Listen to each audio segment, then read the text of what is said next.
ভাইরে ভাই, mega star Shakib খানকে বটগাছের সঙ্গে তুলনা করলেন অভিনেতা মুকিত জাকেরিয়া ভাই। মুকিত জাকেরিয়া ভাই কিন্তু শাকিব খানের সঙ্গে তাণ্ডব মুভিতে অভিনয় করেছিলেন।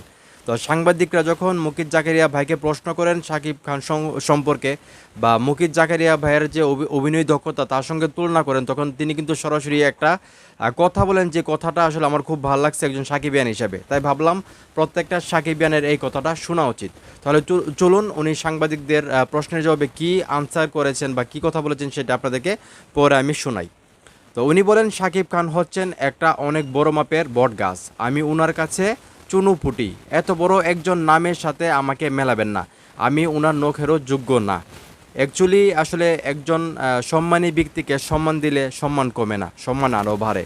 তো মুকিত জাকারিয়া ভাইয়ের প্রতি আমার সম্মান বেড়ে গেল, কারণ শাকিব খানকে যে সম্মান করে আমি তাকে সম্মান করি। তো সাকিবিয়ান যারা আছো, এই বিষয়টা তোমাদের কাছে কীরকম লেগেছে সেটা অবশ্যই কমেন্ট করে জানাইবা, এবং ভিডিওটা ভালো লাগলে অবশ্যই শেয়ার করবা।